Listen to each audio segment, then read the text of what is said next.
नमस्कार, मी शुभांगी तुमचं सहर्ष स्वागत करत आहे माझ्या यूट्यूब चॅनलवरती। तर आज आपण भोपळ्याचे घारगे बनवणार आहोत। त्यासाठी मी इथे 1 वाटी भोपळा किसून घेतलेला आहे, 1 वाटी गूळ घेतलेला आहे आणि 1 चमचा खसखस घेतलेले आहे। आता आपण पातेलं गरम करत ठेवलेलं आहे, त्याच्यामध्ये आपल्याला भोपळा टाकायचा आहे। भोपळा आपण परतून घ्यायचा आहे। त्याच्यानंतर आपण याच्यामध्ये 1 वाटी गूळ टाकणार आहोत। बारीक कट करून घेतलेला आहे मी गूळ, मिक्स करून घ्यायचा आहे।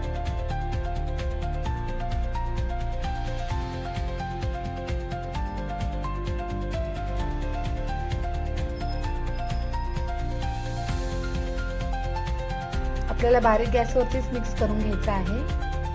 हे पहा, अशा प्रकारे छानच आपला गूळ आणि भोपळा मिक्स झालेला आहे। आता आपण एका बाउल मध्ये हे पूर्ण काढून घ्यायचं आहे मिश्रण।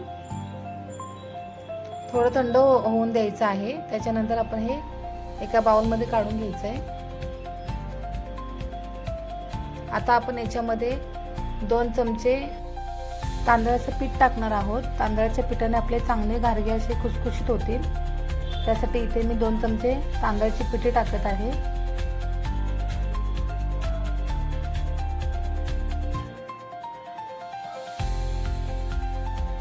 आता इथे मी 1 चमचा इलायची पावडर टाकत आहे।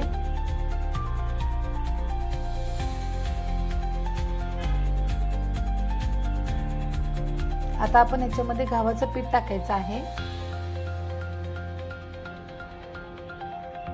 आपल्या मिश्रणात जेवढं गव्हाचं पीठ बसेल तेवढं आपल्याला टाकून घ्यायचं आहे त्याच्यामध्ये। आता मी ते 1 चमचा खसखस टाकते,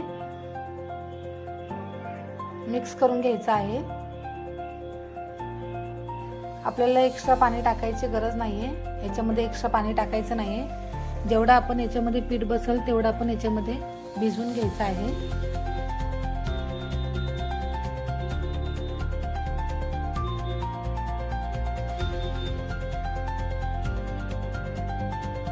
मिश्रण आपल्याला थोडं पातळ वाटते, आपण याच्यामध्ये आणखीन पीठ घेऊया गव्हाचं।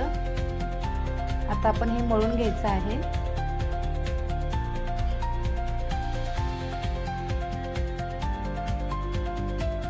छानच आपला मळून झालेला आहे। आता आपण याच्यावरती तूप लावून घ्यायचं आहे। आता आपण हे लगेच लाटायला घ्यायचं आहे। इथे पोलपाटाला मी थोडं तेल लावते। आता आपण याची गोळी करून घेऊया आणि आपल्याला याला पीठ लावायचं नाहीये गव्हाचं, आपण फक्त थोडंसं तेल लावून याला लाटून घ्यायचं आहे। आणि पीठ आपण हे जास्त वेळ ठेवायचं नाही भिजत, आपण लगेच लाटायचं नाही। तर आपल्याला गूळ घेतलेला आहे ना, त्याच्यामुळे त्याला आपल्याला पिठाला पाणी सुटू शकतो। त्यासाठी आपण पटकन लाटून घेऊया।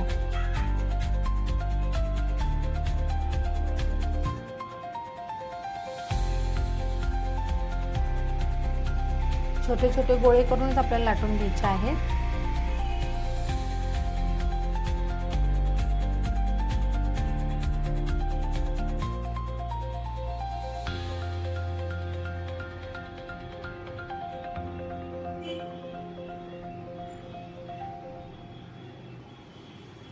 हे पहा, अशा प्रकारे। आता आपण कढईमध्ये तेल गरम करत ठेवलेलं आहे। आता आपण चेक करूया तेल गरम झालंय काय। छानच आपलं तेल गरम झालेलं आहे। आपल्याला गॅसची फ्लेम स्लोच ठेवायची आहे।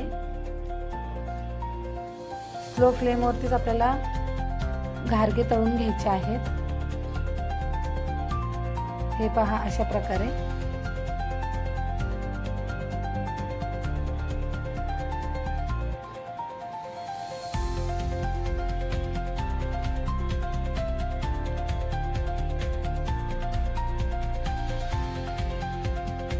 छानच आपले तळून झालेले आहेत,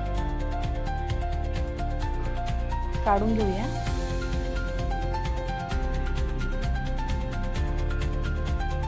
आता मी तुम्हाला पुन्हा एक तळून दाखवते।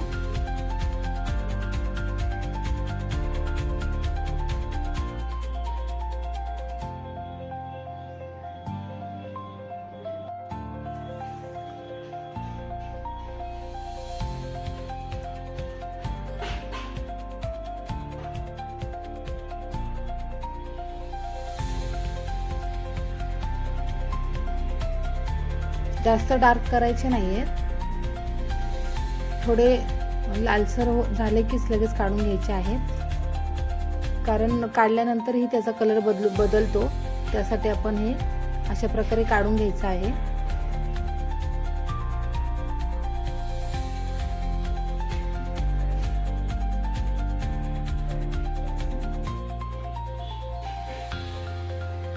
अशा प्रकारे आपण सगळे घारगे तळून घेऊया।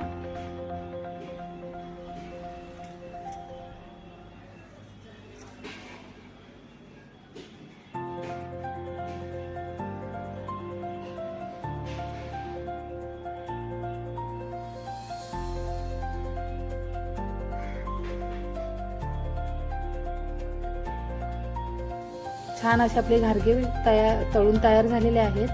कशी वाटली व्हिडिओ मला नक्की कमेंट करून सांगा। व्हिडिओ आवडल्यास नक्की लाईक, शेअर, सबस्क्राईब करा आणि माझी व्हिडिओ पूर्ण पाहिल्याबद्दल सर्वांचे मनापासून धन्यवाद।